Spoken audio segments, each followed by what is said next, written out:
Presiden, para peserta rapat terbatas lanjutan pembahasan antisipasi kebutuhan bahan pokok. Bapak Presiden, kami laporkan ratas ini juga diikuti oleh teman-teman media, teman-teman wartawan dari kantor Presiden. Kita akan mulai ratas ini dengan arahan Bapak Presiden. Pada Bapak Presiden dipersilakan. Bismillahirrahmanirrahim. Assalamualaikum warahmatullahi wabarakatuh. Yang saya hormati Bapak Wakil Presiden, Bapak Ibu sekalian, peserta ratas yang saya hormati. Langkah-langkah antisipasi harus kita lakukan dalam rangka memenuhi kebutuhan pokok bagi rakyat kita. Oleh sebab itu, yang pertama saya ingin agar dilakukan hitungan yang cepat, asesmen yang cepat terhadap kebutuhan bahan pokok setiap daerah, setiap provinsi, agar dihitung mana provinsi yang surplus, mana provinsi yang defisit, berapa produksinya, semuanya harus kita hitung. Dan laporan yang saya terima untuk stok beras, defisit di 7 provinsi, stok jagung, defisit di 11 provinsi, kemudian stok cabai besar, defisit di 23 provinsi, stok cabai rawit, defisit di 19 provinsi, stok bawang merah diperkirakan juga defisit di 1 provinsi, dan stok telur ayam defisit di 22 provinsi. Stok untuk minyak goreng diperkirakan cukup untuk 34 provinsi, tetapi untuk stok gula pasir diperkirakan defisit di 30 provinsi dan stok bawang putih diperkirakan defisit di 31 provinsi. Yang kedua, pastikan distribusinya baik sehingga daerah yang mengalami defisit kebutuhan pokoknya dapat disuplai melalui distribusi dari daerah yang surplus.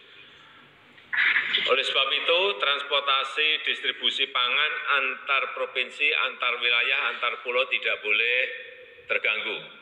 Saya akan cek terus ini karena dengan penerapan PSBB dari beberapa provinsi, beberapa kabupaten kota, memang saya mendengar ada 1-2 yang sudah mulai terganggu, terutama yang berkaitan dengan transportasi pesawat. Karena yang namanya pesawat, kalau yang jalan hanya kargonya saja, penumpangnya tidak, tentu saja hitung-hitungannya akan sangat sulit.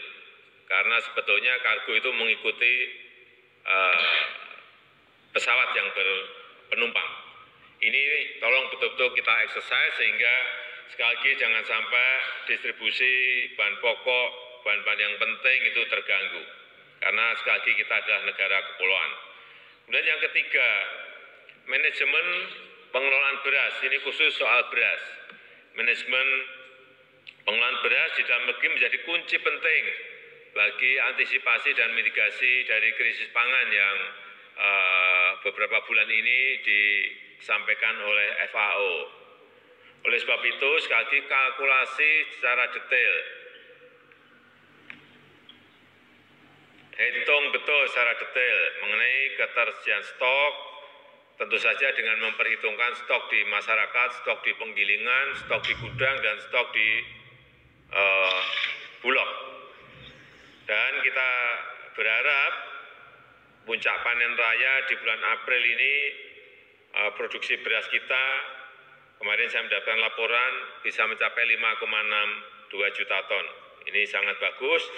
Dan saya juga minta Bulog untuk tetap membeli gabah petani dengan insentif harga yang layak, dengan fleksibilitas yang memadai. Dan juga tolong dikalkulasi, dihitung kemungkinan terjadi kemarau panjang di 2020 ini. Walaupun prediksi BMKG tidak ada cuaca yang ekstrem, namun tetap harus diwaspadai, terutama yang berkaitan dengan ketersediaan beras nasional kita. Yang keempat, jaga terus produksi pangan agar tetap berjalan normal, pastikan juga agar petani tetap berproduksi dengan tentu saja dengan menerapkan protokol kesehatan yang baik dan program stimulus ekonomi betul-betul bisa juga menjangkau